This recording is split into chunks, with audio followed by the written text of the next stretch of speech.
We're back dito sa inaabangan ng buong Pilipinas tuwing Sabado, ang Talentadong Pinoy. Ang perang inipon ng ating sunod na talentado ay napunta sa ibang bagay. At dito na nga nagsimula ang pagbabago ng kanyang kapalaran. Alamin natin ang kanyang storya. Ang hilig ko talaga, kumanta tapos mag-gitara.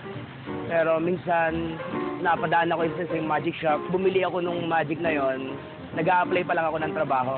Yung pang-apply ko, binili ko ng magic. Hanggang ngayon, ginagawa ko na siya bilang trabaho ko na talaga. To present a different kind of mysticism, here's Rene Mucha, a.k.a. Salamang Kiko.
Salamang Kiko, ladies and gentlemen.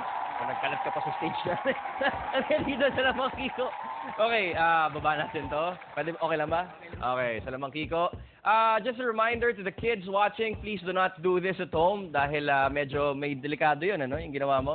Yung mga matatanda, mga bata, huwag niyo pong gagayahin yung nakita niyo dito sa Talentadong Pinoy dahil pawang mga eksperto lamang po ang nakakagawa niyan. Ngayon, kausapin natin ang Talent Scouts. Are you still in shock, Tuesday? Oo, nagkulat ako doon sa lumabas na tuba.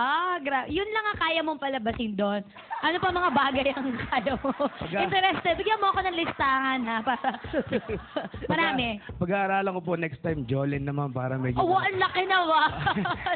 Ang galing. Alam mo, maganda kasi merong shock factor, meron akong napangiti ako, merong nagulat ako kasi napalaki mo yung isang stick. Kumbaga, kompleto yung act mo. Tapos bukod doon, nakangiti ka parate. Tapos, ang cute-cute mo. Kompleto. Ay! Nakakaloka. Kompleto ka. So, ibig sabihin na entertain talaga ako. So, kung kailangan kita, bigay mo sa akin yung number mo. Kunyari, na-bore ako sa bahay. Uy, buta ka naman dito kasi aliwin mo naman ako. Maglabas ka ng basketball sa mata mo. Kung ano man, ha? Pero congrats at saka na-entertain ako. Good job. Thank you pa. Thank you very much, Tuesday. Miriam. Ako naman, na-shock ako nung bigla niyang inilabas talaga yung thumbtacks. Ano ba yun? Hindi namin masyado nakita. Thumbtacks ba yun? Bulitas. Opo. Munggo beans po yun. Munggo beans. Munggo beans. Okay, okay. Okay, akala ko thumbtacks eh. Masyado yata. Nakakatakot. Paano lalabas yun, di ba? Anyway, na-shock mo ako dun sa stick. Natuwa ako dun sa... yung cash na nahulog, 20 tapos pesos bigla akong na inakit, yung 20 nagtago. pesos, ano pa ba? Saan pa ba ako natuwa? Natuwa ako dun sa bandang huli na meron ka pang celebration at saka confetti na gano'n. Ang dami mong, sobra akong namangha, and I'm sure marami kaming namangha. Nakakatuwa ka bilang isang salamangkero. So, congrats sa'yo. Thank you very much, Miriam. Direct, what do you think?